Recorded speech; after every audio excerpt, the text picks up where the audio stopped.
কেমন আছেন আপনারা? আশা করছি ভালো আছেন, সুস্থ আছেন। আপনারা কি কখনো বেলন চাকি বা তাওয়ার ব্যবহার ছাড়াই খুব সহজেই অনেকগুলো রুটি বানিয়ে দেখেছেন? বেলন চাকির মধ্যে আপনারা রাবার ব্যান্ডের ব্যবহার করবেন কেন? আপনারা কি কখনো জামা কাপড়ের মধ্যে গরম মশলার ব্যবহার করে দেখেছেন? তাছাড়াও আপনাদের কাছে শেয়ার করব আরও বেশ কিছু ছোট ছোট ইউজফুল কিচেন টিপস। চলুন দেখে নেওয়া যাক আজকের প্রথম টিপসটা। আমরা ছাতার ব্যবহার প্রত্যেকেই কিন্তু কম বেশি করে থাকি, তবে ছাতাগুলো যখন বেশ কিছুদিন ব্যবহার করা হয় সমস্যাটা কি হয় দেখবেন, ছাতার যে বেলটা থাকে সেটা কিন্তু ছিঁড়ে যায়, যার কারণে ছাতাটা আমরা যতই ভালোভাবে গুছিয়ে রাখি না কেন ছাতাটা এলোমেলো হয়ে যায়।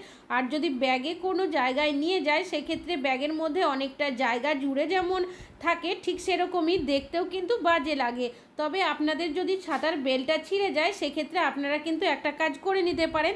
আমাদের প্রত্যেকেরই বাড়িতে এই ধরনের রাবার ব্যান্ড রয়েছে। রাবার ব্যান্ডটাকে ছাতার মধ্যে এইভাবে যদি পরিয়ে দেন এটা সুন্দরভাবে একটা বেল্টের মতোই কাজ করবে। তো দেখতেই পাচ্ছেন কতটা সুন্দর গোছানো রয়েছে ছাতাটা। এইভাবে চাইলে ব্যাগের মধ্যে কোথাও নিয়েও যেতে পারেন। আশা করছি টিপসটা কাজে আসবে। ভালো লাগলে লাইক করবেন। এখন চলে যাচ্ছি পরবর্তী টিপসে। নিয়েছি বেশ কিছুটা তুলোটাকে হাত দিয়ে এইভাবে করে একটু পাতলা করে চারিদিকে ছড়িয়ে দেব। এখানে নিয়েছি একটা কৌটোর ঢাকনার মধ্যে তুলোটাকে ভালো করে সেট করে দেব। এবার এটাকে আপনারা কিভাবে ব্যবহার করবেন, এখানে নিয়েছি আমি উজালা, কিছুটা পরিমাণের উজালা আমি এইভাবে করে দিয়ে দিচ্ছি। এবার নিয়ে নিয়েছি এখানে একটা দেশলাইয়ের কাঠির সাহায্যে এইভাবে করে তুলোর চারিদিকে উজালাটাকে ছড়িয়ে দিয়েছি। কি কাজে আপনারা এটা ব্যবহার করবেন? আমাদের বিভিন্ন ফরমের মধ্যে হোক বা বিভিন্ন কাজের জন্য আমাদের ফিঙ্গারপ্রিন্ট দেওয়ার প্রয়োজন হয়, সেক্ষেত্রে সবার কাছে সব সময় ইঙ্কপ্যাড থাকে না। তো এইভাবে করে আপনারা বাড়িতেই কিন্তু খুব সহজেই ইঙ্কপ্যাড বানিয়ে নিতে পারেন। আশা করছি আপনাদের টিপসটা কাজে আসবে। ভালো লাগলে লাইক করবেন। এখন চলে যাচ্ছি পরবর্তী টিপসে। আমি এখানে নিয়েছি বেশ কিছুটা জামা কাপড়। এখন যেহেতু মাঝে মধ্যে বৃষ্টি হচ্ছে, আমরা যে জামা কাপড়ই ধুয়ে দিই না কেন সেই জামা কাপড় দেখবেন সহজে শুকাতে চায় না। বিশেষ করে মোটা ধরনের জামা কাপড় তো শুকাতে আমাদের 2 থেকে 3 দিনে অনেক সময় লেগে যায়। অনেকে আমরা পাখার তলায় দিয়ে বা হাওয়াতে কোনোভাবে শুকিয়ে নিলেও জামা কাপড়টা শুকিয়ে গেলেও জামা কাপড় থেকে দেখবেন একটা ভিজা ভাব থাকে বা স্যাঁতস্যাঁতে একটা বাজে গন্ধ কিন্তু ছাড়তে থাকে, যার কারণে সেই জামা কাপড় আমাদের অনেক সময় পরতে ইচ্ছা করে না। তো যখনই এই ধরনের সমস্যা হবে আপনারা কিন্তু একটা কাজ করে নিতে পারেন। আমি এখানে নিয়েছি বেশ কিছুটা গোটা গরম মশলা। আমরা প্রত্যেকেই কিন্তু রান্নাতে ব্যবহার করে থাকি, তবে এই গোটা গরম মশলার মধ্যে দেখবেন একটা স্ট্রং গন্ধ থাকে, সেটা আমরা প্রত্যেকেই জানি। তো এটাকে আপনারা কিভাবে ব্যবহার করবেন, এখানে একটা পেপারের টুকরো নিয়েছি, তার মধ্যে গোটা গরম মশলাটা দিয়েছি। এবার পেপারটাকে আমি এইভাবে করে দুটো সাইড থেকে ভালো করে মুড়িয়ে দিচ্ছি। এবার এই সাইড থেকে মুড়িয়ে দেখবেন একটা পকেটের মতো হয়ে যাবে, তার মধ্যে এই সাইডের পেপারটাকে এইভাবে করে মুড়িয়ে আমি ঢুকিয়ে দিচ্ছি। তবে চাইলে এখানে আপনারা রাবার ব্যান্ড দিয়ে আটকেও দিতে পারেন। এবার এটা যখনই ব্যবহার করবেন তার আগে একটা সুচ বা সেফটি পিন নিয়ে নেবেন, বেশ কিছুটা ফুটো করে নেবেন, যাতে করে গোটা গরম মশলার যে একটা গন্ধ থাকে স্ট্রং সেটা সহজে বেরিয়ে আসে। এরপর থেকে আপনাদের বাজে গন্ধ বেরোবে স্যাঁতস্যাঁতে একটা, সেই জামা কাপড় যেখানে ভাঁজ করে রাখবেন তার মধ্যে যদি আপনারা এইভাবে করে 1-2টো বানিয়ে জামা কাপড়ের মধ্যে রেখে দিতে পারেন, তাহলে দেখবেন জামা কাপড়ের যে একটা স্যাঁতস্যাঁতে বাজে গন্ধ থাকে সেই গন্ধটা কিন্তু চলে যাবে। চাইলে আপনারা কিন্তু আলমারির মধ্যেও এইভাবে করে বানিয়ে রেখে দিতে পারেন। আশা করছি টিপসটা কাজে আসবে। ভালো লাগলে লাইক করবেন। এখন চলে যাচ্ছি পরবর্তী টিপসে। এখানে আমি বেশ কিছুটা আপেল কেটে নিয়েছি। আমাদের অনেকেরই বাড়িতে আপেল নিয়ে আসা হয়ে থাকে, আপেল বাচ্চাদের খাইয়ে থাকি, আমরা নিজেরাও খেয়ে থাকি। তবে সমস্যাটা কি হয়, আপেল যদি কিছুক্ষণ আগে কেটে রাখা হয় দেখা যায় আপেলটা কিন্তু কেটে রাখার কারণে ওপরে একটা লালচে আস্তরণ পড়ে যায়। অনেক সময় আমরা আপেল বাচ্চাদের টিফিনে দিই, বড়দের টিফিনে দিই, সেক্ষেত্রে দেখা যায় অনেক সময় বাচ্চারা কিন্তু টিফিন না খেয়েই বাড়িতে ঘুরিয়ে নিয়ে চলে আসে। তবে যখনই আপনারা আপেল কাটবেন, কাটার পর একটা কাজ যদি করে নিতে পারেন তাহলে কিন্তু আপেলের ওপরে কোনোদিনই লালচে ভাব হবে না। একটা পাত্র নিয়েছি, তার মধ্যে বেশ কিছুটা নর্মাল জল দিয়েছি, দিয়ে দিচ্ছি সামান্য পরিমাণের লবণটাকে দিয়ে জলের সাথে খুব ভালোভাবে মিশিয়ে নেব। এবার যে আপেলগুলো আপনারা কেটে রেখেছেন সেগুলো এই লবণগুলো জলের মধ্যে দিয়ে দেবেন। এইভাবে যদি সামান্য পরিমাণের লবণ দিয়ে জলের মধ্যে আপেলগুলো দিয়ে রাখা হয় সেক্ষেত্রে দুটো সুবিধা হবে। অনেক সময় আপেল ভালো রাখার জন্য বিভিন্ন ধরনের কেমিক্যাল বা স্প্রে ব্যবহার করা হয়। এইভাবে যদি লবণ গোলা জলে রাখা হয় সেক্ষেত্রে যদি কোনো কেমিক্যাল বা কোনো ওষুধ দেওয়া থাকে সেটা জলের মধ্যে চলে যাবে। তাছাড়াও লবণটা দেওয়ার কারণে একটা আপেলের মধ্যে লবণের আস্তরণ হয়ে যাবে, যার কারণে আপেলের মধ্যে যে একটা লালচে ভাব হয় সেটা কিন্তু আর কোনোদিনই হবে না। আপেলগুলো জলের মধ্যে 5 মিনিট মতো রেখে তারপর তুলে নেবেন। চাইলে আবারও আপনারা আপেলগুলো একবার জল দিয়ে ধুয়ে খেতে পারেন। আশা করছি টিপসটা কাজে আসবে। ভালো লাগলে লাইক করবেন। এখন চলে যাচ্ছি পরবর্তী টিপসে। প্রত্যেকেই বাড়িতে কিন্তু কম বেশি রুটি বানিয়ে থাকি, তবে সমস্যাটা কি হয়, যখন আমরা বেলন চাকি দিয়ে রুটি বেলি দেখা যায় চাকিটা বারবার করে নড়াচড়া করতে থাকে, যার কারণে রুটি বেলতেও আমাদের কিন্তু অনেকটাই সমস্যার মধ্যে পড়তে হয়। তবে যখনই আপনারা বেলন চাকি দিয়ে রুটি বেলবেন সেক্ষেত্রে একটা কাজ কিন্তু করে নেবেন, নিয়ে নেবেন রাবার ব্যান্ড, 2 থেকে 3টে রাবার ব্যান্ড এইভাবে দিয়ে তারপর যদি আপনারা এইভাবে করে চাকিটাকে বসিয়ে রুটি বেলেন তাহলে দেখবেন এটা সুন্দরভাবে সেট হয়ে যাবে, কোনোভাবেই কিন্তু নড়াচড়া করবে না। দেখতেই পাচ্ছেন এখন কিন্তু একটু আর নড়াচড়া করছে না। আশা করছি আপনাদের এই টিপসটিও কাজে আসবে। ভালো লাগলে লাইক করবেন। এখন চলে যাচ্ছি পরবর্তী টিপসে। আমি এখানে নিয়েছি বেশ কিছুটা পরিমাণের কাবলি চানা, মটর, ছোলা, ছোলার ডাল এই ধরনের জিনিস কম বেশি আমাদের অনেকেরই বাড়িতে নিয়ে আসা হয়ে থাকে।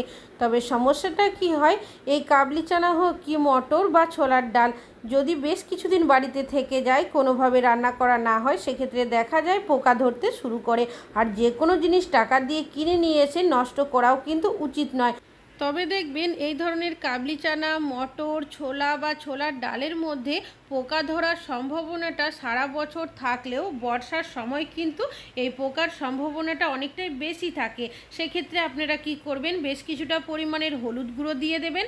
তারপর আমি কৌটোর ঢাকনাটাকে লাগিয়ে দিচ্ছি। এইভাবে করে আপনারা যদি কিছুক্ষণ নাড়াচাড়া করে নেন তাহলে দেখবেন হলুদটা চারিদিকে ছড়িয়ে যাবে, এমনকি যে কাবলি চানাটা রয়েছে তার মধ্যেও একটা হলুদের আস্তরণ হয়ে যাবে।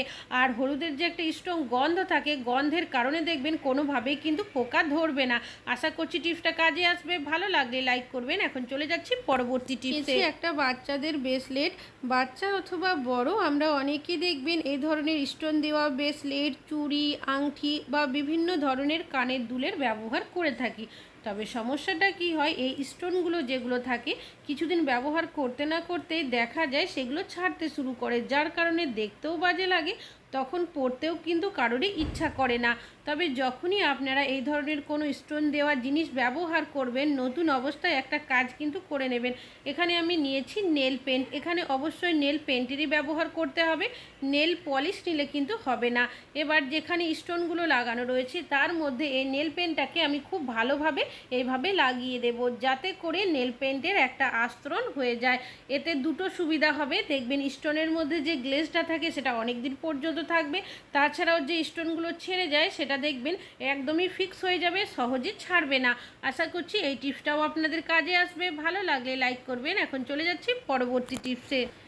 আমরা যখন গ্যাস ওভেনে রান্নাবান্না করি, রান্নাবান্না করতে করতে দেখবেন কাজের তাড়াহুড়োতে কি করি, গ্যাসের যে লাইটারটা থাকে অনেক সময় গ্যাস ওভেনের ওপরে, গ্যাস ওভেনের নিচে বা সাইডে রেখে দিই। সেক্ষেত্রে সমস্যা কি হয়, লাইটারের মধ্যে অনেক সময় জল পড়ে যায় বা তেল মশলা পড়ে যায় বা হয়তো রান্না করা খাবারও পড়ে যায়, যার কারণে লাইটারটা যখন আমরা ব্যবহার করতে যাই পরবর্তী সময় দেখবেন লাইটারটা কিন্তু জ্বলতে চায় না। তখন এই লাইটারটা অনেক সময় আমাদের বাতিলও করে দিতে হয়, বাজার থেকে নতুন লাইটার কিনে নিয়ে। তবে আপনারা কি করবেন, লাইটারটা চাইলে কিছুক্ষণের জন্য রোদ্রেও রেখে দিতে পারেন, আর যদি রৌদ্র না থাকে আপনারা বার্নারটাকে একটু জ্বালিয়ে সেকেও নিতে পারেন। তাছাড়াও আরও একটা কাজ করতে পারেন, যখন আপনারা গ্যাস ওভেনে রান্নাবান্না করবেন, রান্নাবান্না করার পর দেখবেন বার্নারটা অনেকক্ষণ গরম থাকে, সেই গরম বার্নারের মধ্যে যদি কিছুক্ষণ রাখা হয় সেক্ষেত্রেও দেখবেন যদি লাইটারের মধ্যে কোনো ভেজা ভাব থাকে সেটা সহজে চলে যাবে। আশা করছি টিপসটা কাজে আসবে। ভালো লাগলে লাইক করবেন। এখন চলে যাচ্ছি পরবর্তী টিপসে। আমি এখানে বেশ কিছুটা আটা মেখে নিয়েছি। রুটি আমাদের প্রত্যেকেরই বাড়িতে কম বেশি করা হয়ে থাকে, তবে এখন দেখবেন অনেকে চাকরির সূত্রে হোক কি পড়াশুনোর সূত্রে তারা বাইরে থাকে, তবে সমস্যাটা কি হয়, তাদের কাছে দেখবেন অনেকেরই কাছে রুটি করার জন্য এত কিছু সরঞ্জাম থাকে না। সেক্ষেত্রে অনেকে কি করে, বাইরে থেকে দোকানে রুটি কিনে খায়, আর রেগুলার কেনা খাবারও কিন্তু খাওয়া উচিত নয়। তবে আপনাদের কাছে যদি বেলন চাকি না থাকে, সেক্ষেত্রে আপনারা কিভাবে খুব সহজেই বেলন চাকি ছাড়াই রুটি বেলে নিতে পারবেন, তেমনই একটা ইউজফুল টিপস আপনাদের কাছে শেয়ার করব। হাত থেকে আমি লেচিগুলো করে নিয়েছি। এবার নিয়ে নিয়েছি এখানে একটা থালাটাকে আগে ভালোভাবে জল দিয়ে ধুয়ে শুকনো কাপড় দিয়ে একটা মুছে নিয়েছি। এবার থালাটাকে এখানে উল্টো করে দিয়েছি। এখানে কিন্তু একটু ভারী ধরনেরই থালার ব্যবহার করতে হবে।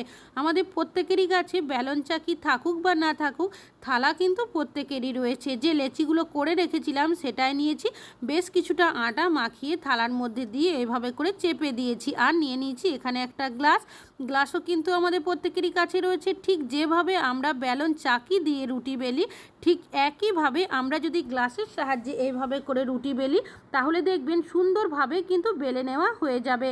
তবে বেলন চাকির মতোই যে একদম সুন্দর হবে তা কিন্তু নয়, তবে কাজ চালানোর মতো হয়ে যাবে। তবে এইভাবে আমি রুটি বেলছি বলেই যে আপনাদেরও রুটি বেলতে হবে তা কিন্তু নয়।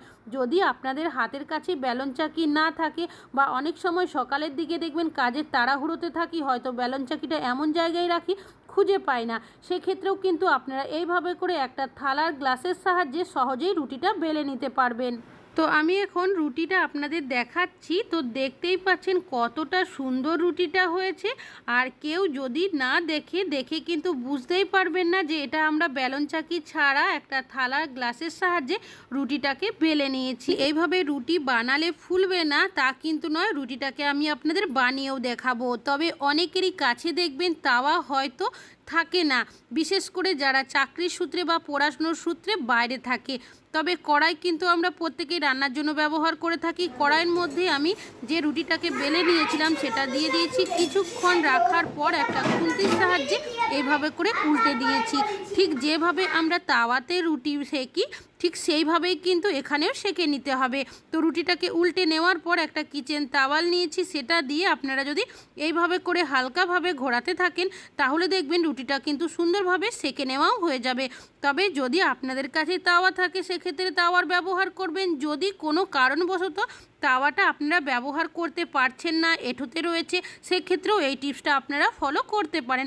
আপনাদের এই টিপসটিও কাজে আসবে। ভালো লাগলে লাইক করবেন। আজকে এখানেই শেষ করছি, আবার চলে আসবো নতুন আরও ভিডিও নিয়ে। ততক্ষণের জন্য ভালো থাকবেন, সুস্থ থাকবেন।